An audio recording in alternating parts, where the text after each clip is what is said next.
امریکی senator Roger martial کا حیران کن مطالبہ ہے کہ امریکہ نے تو اپنا کام کر دیا، اب عرب ممالک ایران پر زمینی حملہ کریں، ایران کو فتح کریں۔ کیا واشنگٹن اسرائیلی پلان کے مطابق خلیجی ممالک کو براہ راست ایران کے خلاف جنگ میں دھکیلنا چاہتا ہے؟ یہ یقینی طور پر ایک بہت اہم سوال ہے۔ عرب ملک ایران میں فوجیں بھیجیں یا نہ بھیجیں، جنگ پھیلتی جا رہی ہے اور عرب ملکوں کو چاہتے نہ چاہتے اس کا حصہ بننا پڑ رہا ہے۔ کل حوثیوں نے سعودی عرب کے ابہا ایئرپورٹ پر حملہ کیا، جبکہ حماس اور لبنان میں حزب اللہ کے بعد عراق میں کتائب حزب اللہ گروپ بھی ایکٹیو ہو گیا ہے، جن کا یہ کہنا ہے کہ اگر ایران سے جنگ دوبارہ شروع ہوتی ہے، ایران پر حملے ہوتے ہیں، تو وہ بھی اس میں شامل ہونے کے لیے ایران کے دفاع کے لیے تیار ہے۔ یہ بہت دلچسپ ہے کہ اچانک دو ٹھنڈے محاذ گرم ہو رہے ہیں۔ پراکسی وارفیئر میں حوثی اور کتائب حزب اللہ کا آنا عرب ملکوں، خاص طور پر سعودی عرب کو اس سب میں ڈائریکٹلی انوالو کرنے کی کوشش ہے، بلکہ عرب ممالک کا انحصار امریکی سیکیورٹی پر بڑھانے کا بھی یہ راستہ کھول رہا ہے۔ ایک طرف یہ حملے، یہ دھمکیاں عرب ممالک کو جنگ میں براہ راست شامل کر رہے ہیں، امریکہ کا اسٹیک اس خطے میں بڑھ رہا ہے، اور وہیں پاسداران انقلاب نے کویت اور اردن سے مطالبہ کیا ہے کہ وہ اپنی سرزمین پر قائم امریکی اڈے ختم کر دیں، لیکن ٹرمپ کچھ اور کہتے ہیں۔ ٹرمپ کا یہ ماننا ہے کہ ایران مشرق وسطیٰ کا بلی ہے اور وہ سب کو تنگ کر رہا تھا، لیکن اب عرب ملکوں میں ایران کے خلاف اتحاد نظر آ رہا ہے، جو خطے میں امن کے لیے اچھی پیش رفت ہے۔ یہ بات انہوں نے عراقی وزیر اعظم سے ملاقات کے دوران کہی ہے، جو کہ خود بہت دلچسپ ٹائمنگ اور موقع ہے۔ اسی ملاقات کے دوران امریکی صدر ڈونلڈ ٹرمپ نے حسب روایت 20% ٹول والے اپنے بیان سے یو ٹرن لیا۔ اب ان کا ارادہ کیا ہے، وہ کس طرح سے اس سارے معاملے کو دیکھ رہے ہیں، ان کی کیا رائے ہے، انہیں عرب ملکوں کے امیرز نے، کنگز نے کیا بتایا ہے، ٹال اور نو ٹال، ڈیل اور نو ڈیل، ڈیڈ لائنز کے بیچ امریکہ کے ایران پر حملوں کی چوتھی لہر البتہ جاری ہے، جس میں 7 گھنٹے تک بمباری کر کے درجنوں فوجی اہداف تباہ کرنے کا دعویٰ کیا جا رہا ہے، جبکہ ایران کی طرف سے کویت اور بحرین میں امریکی تنصیبات کو نشانہ بنایا گیا ہے۔ مگر ان حملوں کے بیچ امریکی صدر پھر معاہدے کی باتیں کر رہے ہیں، مگر وہی دھمکیاں آمیز انداز میں۔ ٹرمپ نے کہا کہ ایران کے پاس اگلے ہفتے تک ٹائم ہے، اگر معاہدہ نہیں ہوتا تو پھر بجلی گھروں کو، پلوں کو وہ نشانہ بنائیں گے، نقصان پہنچائیں گے، وہی پرانی بات جو انہوں نے کہا تھا کہ وہ سویلائزیشن کو ختم کر دیں گے۔ دوسری طرف 4 ماہ بعد ایران کی پارلیمنٹ کا یہ پہلا اجلاس تھا کہ جس میں 200 میں سے 180 ارکان نے شہید سپریم لیڈر آیت اللہ علی خامنائی کے قتل کا، شہادت کا بدلہ لینے کا مطالبہ کر دیا ہے۔ حال ٹینس ہے، دونوں طرف سے دھمکیاں ہیں، دونوں طرف سے گولہ بارود ہے، اور وہیں ساتھ ہی ساتھ کئی اور فرنٹس پر لڑائی شروع ہو چکی ہے۔ سب کو ڈسکس کر لیتے ہیں۔ مجھے جوائن کریں سابق سفارتکار عمران علی صاحب، احتشام الحق صاحب بھی ہمیں پروگرام میں جوائن کریں۔ بہت شکریہ آپ دونوں حضرات کا، تھینک یو فار جوائننگ اس۔ عمران صاحب، بنیادی طور پہ اس ساری صورتحال میں ظاہر ہے امریکہ ایران آمنے سامنے رہے ہیں، اور حزب اللہ ڈیفینیٹلی انگیج کرتا رہا ہے، پھر حوثیوں کی انٹری ہو گئی، اب کتائب حزب اللہ جو ہے یعنی عراق کا جو فرنٹ ہے وہ بھی سامنے آ رہا ہے، تو وہ جس چیز کے آگے پہلے دن سے بند باندھنے کی کوشش ہوتی رہی کہ یہاں ایک سول وار شروع نہ ہو، یہ ممالک آپس میں کسی پراکسی میں ڈائریکٹلی انڈائریکٹلی انوالو نہ ہوں، وہ اب معاملہ کہیں پیچھے جاتا ہوا نظر آ رہا ہے، کیونکہ جیسے جیسے پراکسیز آگے آئیں گی اور اس جنگ میں حصہ لینے کے لیے، ایران کی حمایت کے لیے سامنے آئیں گی، تو وہاں دوسرے فریق ڈیفینیٹلی یہ حق رکھتے ہیں اور اختیار رکھتے ہیں کہ وہ پھر ظاہر ہے اپنے پرانے گرجز کے حساب سے اس کو لے کر چلیں اور وہ لڑائی پرانی شروع ہو جائے گی۔ دیکھیے، دیکھنا یہ ہے کہ ہر لیول پہ پہلے جس کو آپ پراکسی کہہ رہے ہیں یا آرگنائزیشن کہہ رہے ہیں وہ پہلے آ رہی ہے، یا ادھر کوئی اور وائلیشن آف انجسٹس ہو رہی ہے۔ تو یہ دونوں دونوں ایک کوائن کی دونوں سائڈز ہیں۔ تو بات ساری فنڈامنٹل یہ ہے کہ ایران اور امریکہ کے درمیان جو بڑا مشکل سے ایک ایگریمنٹ، ایک فریم ورک ایگریمنٹ کروایا تھا، اس کی وائلیشن ہوئی ہے، اور یہ ساری اس کی ریپرکشنز ہیں جو آگے آپ دیکھ رہے ہیں یا آپ فیئر کر رہے ہیں کہ آگے ہونی۔ اچھا، نہیں، اس میں احتشام صاحب بنیادی طور پہ جو ساری صورتحال ہے، ظاہر ہے سفارتکاری کے لیے بہت کم گنجائش رہ گئی ہے، کیونکہ عدم اعتماد ہے، 1 ہفتے کی ڈیڈ لائن صدر ٹرمپ دے رہے ہیں، دوسری طرف ایران بھی کہتا ہے پارلیمنٹ کے ذریعے کہ جی بدلہ لینا ہے، تو ایگزیکٹلی اس میں پینیٹریٹ کرنا اور ان دونوں فریقوں کے درمیان عدم اعتماد کو اور اس سارے خلا کو پر کرتے ہوئے دوبارہ میز پر لے کر آ کے بٹھانا ممکنات میں سے نظر آ رہا ہے آئندہ آنے والے کچھ دنوں میں آپ کو؟ دیکھیں، ایک رے آف ہوپ عبید جو نظر آ رہی ہے وہ یہ ہے کہ دوبارہ سے اگرچہ پاکستان اس وقت اکیلا ہو گیا ہے، جس طریقے سے سعودی عرب، قطر، عمان بیچ میں شامل تھے، تھوڑا تھوڑا کر کے پیچھے ہٹ گئے ہیں۔ سعودی عرب پہ حوثیوں کے حملے کے بعد سعودی بھی فی الحال خاموش ہیں، تو پاکستان جو بات کہنے کی کوشش کر رہا ہے دوبارہ سے ایران کو بھی اور واشنگٹن کو بھی کہ جی ایک آرٹیکل 5 تھا اس سے جو ہم نے MOU سائن کیا تھا، اس کے مطابق یہ تھا کہ جی آبنائے ہرمز کا مسئلہ جو ہے وہ بات چیت کے ذریعے حل کیا جائے گا, کوئی یوز آف فورس نہیں ہوگی. تو اسی کو لے کے وہ کہہ رہے ہیں کہ چلیں یہ ایک بنیاد بن سکتی ہے کہ اس کو لے کے آگے جائیں, کیونکہ کوئی صورتحال بڑی تیزی کے ساتھ خراب ہو گئی ہے اور بہت زیادہ مسٹرسٹ بعد اتنا زیادہ ہو گیا کہ پاکستان ایک طرف بات کرتا ہے, دوسری طرف آواز کسی اور, امریکہ کچھ اور کہہ رہا ہوتا ہے, ایرانی کچھ اور کہہ رہے ہوتے ہیں. پاکستان کے اپنے انٹرنل مسائل بہت زیادہ ہیں.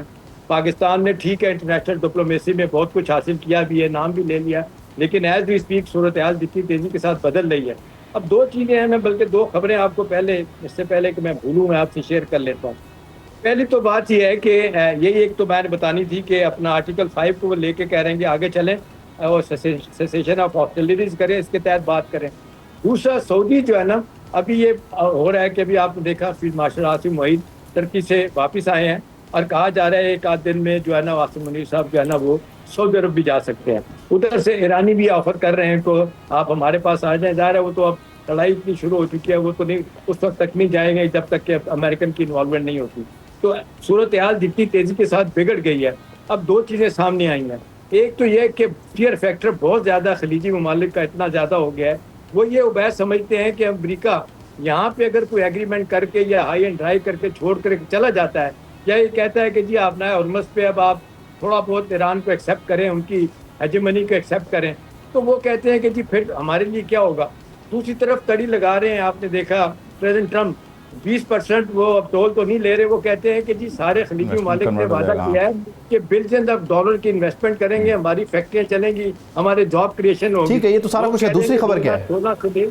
2016 سے لے کے 2020 تک اوور $3 ٹریلین کی انویسٹمنٹ ہو چکی ہے, لیکن خلیجی ممالک کی انسیکیورٹی کے وہیں کو وہیں کھڑی ہو گئے. جی دوسری خبر آپ کیا دینا چاہ رہے تھے؟ ایک خبر آپ کی ہوگی آرٹیکل 5 والی, دوسری خبر آپ یہ بتا رہے ہیں کہ سعودی عرب جائیں گے اور شاید ایران کا بھی دورہ کر سکتے ہیں, لیکن ایران کے لیے ممکنات نہیں ہے. یہی تو خبر ہے. اس وقت جو آرٹیکل 5 کے بارے میں کون, آرٹیکل 5 کی تو دونوں ہی خلاف ورزی نہیں کر رہے. عمران صاحب بنیادی طور پہ انہوں نے کہا تھا کہ ٹھیک ہے آپ کے پاس ایک آزاد نقل و حرکت کی گنجائش رہے گی, ویسلز یہاں سے گزریں گے, ایران کہتا ہے ہمارے پارٹ سے گزریں گے, دوسری طرف سے نہیں جائیں گے, وہ دوسری طرف سے ایک آلٹرنیٹ روٹ فراہم کر رہا ہے. تو آرٹیکل 5 پہ واپس لانے کے لیے دونوں کو آرٹیکل 5 کو سمجھنا بھی تو ہوگا ایگزیکٹلی, کیونکہ دونوں ہی طرف سے, دونوں ہی فریقوں کی طرف سے اس کی خلاف ورزی ہو رہی ہے. شاید اس کو سمجھنے میں ان سے غلطی ہو رہی ہے کہ انہوں نے کیا معاملہ جو ہے اس کو ایگری کیا تھا.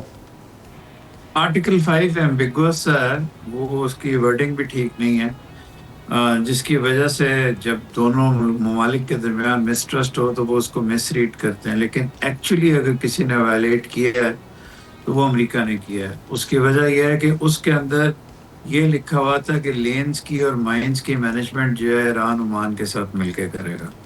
تو فریڈم, ٹول سے فریڈم کا ذکر تھا لیکن لینز کا ذکر نہیں تھا. تو وہ ایران کو لیکن شپس کے اوپر اٹیک نہیں کرنا چاہیے تھا. تو دونوں کی غلطی ہے, لیکن آرٹیکل 5 کی اگر آپ تشریح کریں تو وہ ایران کے موقف کے زیادہ قریب ہے. آپ کی بات صحیح ہے, ڈپلومیسی کی اسپیس بہت کم ہو گئی ہے, بہت کم ہو گئی ہے, اور پاکستان واقعی اب تلملا رہے ہوں گے جو ہمارے پالیسی میکرز ہیں اس میں میڈیشن میں شامل, کہ اب آگے کیسے چلیں. اب تو یہ ان دونوں ممالک کو تھوڑا سا پیچھے ہٹنا پڑے گا اور تھوڑا بہت ڈپلومیسی کا تب چانس پیدا ہوگا. اور اگر اب بھی نہ ہوا اور پھر اٹیکس ہوئے تو پھر ایک جنگ ہوگی جس کے بعد شاید ٹیبل پہ آئیں گے.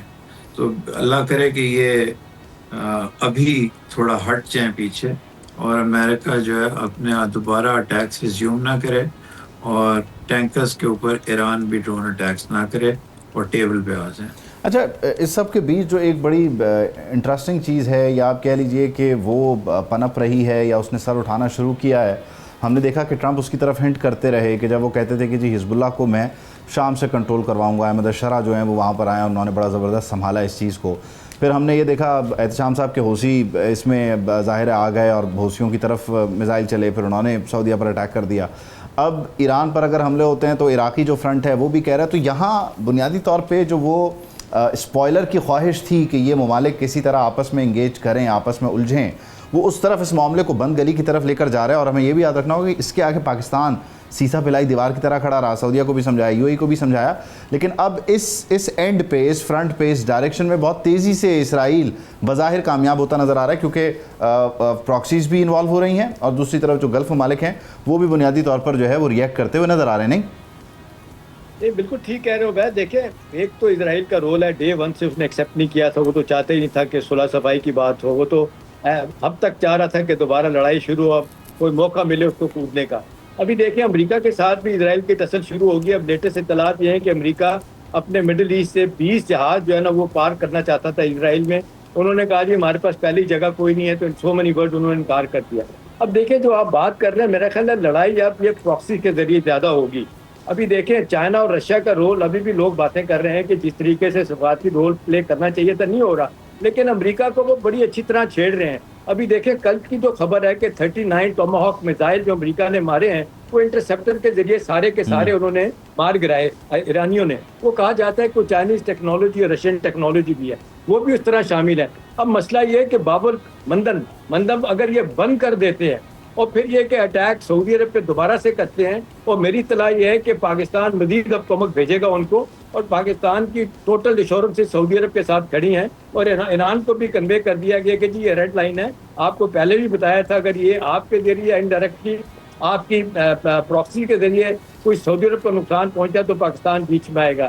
لیکن عبید زیادہ تر چانسز جو ہے نا خدا نہ خواستہ بگڑتے ہوئے نظر آ رہے ہیں. اچھا اس میں ایک چیز اور بھی ہے, میں عمران صاحب کی طرف آپ کی اس بات کو لے کے جاتا ہوں کہ ظاہر ہے پاکستان کا اور سعودیہ کا جو معاہدہ ہے اس کے تحت پاکستان ظاہر ہے بڑا کلیئر ہے, لیکن اس ساری صورتحال میں پہلے دن سے جب پاکستان میڈیٹ کر رہا ہے تو اسرائیل یہ پروپیگنڈا کرتا رہا ہے, یا جو پرو اسرائیلیز موجود ہیں ویسٹ میں وہ یہ پروپیگنڈا کرتے رہے کہ میڈیٹر کا نیوٹرل ہونا ضروری ہے.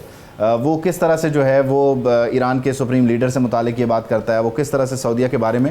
تو آئندہ آنے والے دنوں میں اگر اس فرنٹ پہ ہم سائڈ جو کہ آلریڈی چوزن ہے اس کے ساتھ جا کے کھڑے ہوتے ہیں تو وہاں سے ہمارے لیے بھی سفارتی فرنٹ پر بھی ایک چیلنج ہے.